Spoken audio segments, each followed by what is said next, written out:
इसी जिहाद के ताल्लुक से एक वर्ड जिसको इस्लामिक जिहाद कहा जाता है, और इस्लामिक जिहाद को मीडिया भी काफ़ी हवा देता है।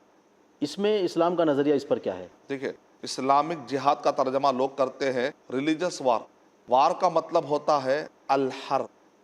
उसको वो लोग कहते हैं कि भाई अल हर्ब अल मुक़द्दसत। तो लोग कहते हैं in the name of religion, जिसको चाहे मार दे सकते। तो हम कहेंगे ऐसा नहीं, है। ऐसी बात नहीं, क्योंकि लोग कहते हैं भाई ये जो जिहाद क्या है, दरअसल ये एक रिलीजियस वार है। तो जी। हम कहेंगे जो भी रिलीजन को नहीं मानता उसको कत्ल कर दो। ये तस्वुर इस्लाम में नहीं। क्योंकि नबी सल्लल्लाहु अलैहि वसल्लम के ज़माने में मदीना में यहूदियों के साथ नबी सल्लल्लाहु अलैहि वसल्लम ने मुआहदा किया था कि नहीं किया था? मुआहदा बिल्कुल किया मुआहदा था। किया था। अगर नबी सल्लल्लाहु अलैहि वसल्लम हर रिलीजन नहीं मानने वाले को कत्ल कर देने वाले होते तो फिर मुआहदा कैसे करते? नहीं होता। नबी सल्लल्लाहु अलैहि वसल्लम ने सुलह हुदैबिया में सुलह की कि नहीं की? और जी। नबी अकरम सल्लल्लाहु अलैहि वसल्लम मक्के के वक्त पर माफ़ी का ऐलान कर रहे हैं। इसका जी। मतलब ये निकला कि नबी सल्लल्लाहु अलैहि वसल्लम सामने वाले को जिंदा छोड़ रहे हैं कि कत्ल करके मुर्दा छोड़ रहे हैं? जिंदा छोड़ रहे हैं। जिंदा माफ़ी का छोड़ रहे मतलब हैं। तो आज़ाद करना है। तो अगर रिलीजन की बुनियाद पर लड़ाई झगड़ा है, यानी इस बुनियाद पर के सामने वाला नहीं मानते कत्ल कर दो, जी। अगर वो माना होता तो फतेह मक्का में नबी सल्लल्लाहु अलैहि वसल्लम कभी माफ़ नहीं करते थे, बल्कि कहते इन सबको चुन चुन कर मार मार हो दो। जाए। असल में जिहाद के अंदर क्या होता है, जालिम के हाथ को पकड़ा जाता है। असल टॉपिक इसके अंदर होता है जुल्म। जी।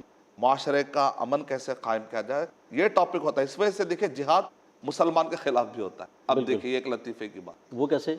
इसको ज़रा जिहाद तफ़सील से समझाएँ थोड़ा-सा। जिहाद जो है, लोग समझते हैं अच्छा मुजाहिदीन मुजाहिदीन अगर कहीं पर टीम बनाई गई तो उनका काम गैर मुस्लिम को मारना, मीडिया बताता। हम कहते हैं मुजाहिद का मतलब होता है कि ज़रूरत पड़ने पर जिहाद तो मुसलमान के खिलाफ भी हो सकता है। ओके। अब एक आदमी पूछेगा कि भाई क्या मुसलमान के मुसलमान खिलाफ। के खिलाफ भी जिहाद होता है? हाँ भाई होता है, क्या आपको नहीं मालूम? अबू बकर रज़ियल्लाहु ताला अन्हु जब खलीफा बने और जी। कुछ मुसलमान ज़कात नहीं दे रहे थे, तो अबू बकर रज़ियल्लाहु ताला अन्हु ने क्या कहा? वल्लाहि ला उक़ातिलन्ना, अल्लाह की कसम मैं ज़रूर क़िताल करूँगा हर उस आदमी के खिलाफ जो नबी सल्लल्लाहु अलैहि वसल्लम के ज़माने में ज़कात देता था लेकिन आज ज़कात नहीं नहीं दे देता रहा है। है। ज़कात मुसलमान देता है कि गैर मुस्लिम? मुसलमान ही देता है। मुसलमान देता है। तो मुसलमान ज़कात अदा नहीं करेगा तो अबू बकर रज़ियल्लाहु ताला कह रहे हैं मैं उसके साथ क्या करूँगा? जिहाद जिहाद करूँगा। करूँ। तो इससे क्या पता चला कि जिहाद और क़िताल जो है मुसलमान के खिलाफ भी होता है। सच्चाई के इसका लिए होता है। हाँ, यानी इसका मतलब है कि लाके रिलीजन की बुनियाद पर जो भी रिलीजन नहीं मानेगा उसको हम मार देंगे, ये तसव्वुर नहीं, जिसको होली वार होली वार होली वार कहते हैं। होली वार का मतलब होता है अल हर्ब अल मुक़द्दसतु।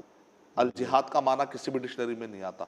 इस्लाम में अल हर्ब अल मुक़द्दसतु का कोई तस्वुर नहीं है। वरना फिर मुसलमान के खिलाफ जंग क्यों होती थी? क्योंकि ये वो मुसलमान हैं जो ज़कात अदा नहीं कर रहे, क्योंकि ये एक जुल्म की एक शक्ल है।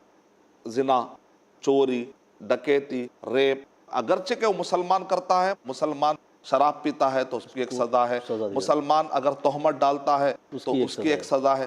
तो ये मुसलमान को सज़ाएं क्यों दी जा रही हैं? क्योंकि मुआशरे के अंदर से जुल्म हटाना, चाहे वो मुसलमान जालिम हो चाहे गैर मुसलमान जालिम हो। तो जिहाद का टॉपिक जी। मुस्लिम गैर मुस्लिम नहीं है, जिहाद का टॉपिक है जालिम और मजलूम। चाहे वो जालिम मुसलमान हो चाहे वो जालिम गैर गैर मुस्लिम। मुस्लिम हो, गैर मुस्लिम ये हो। नहीं देखा जाएगा कि मुस्लिम है या गैर मुस्लिम, ये देखा जाएगा कि जालिम कौन है, उसका हाथ पकड़ा जाएगा।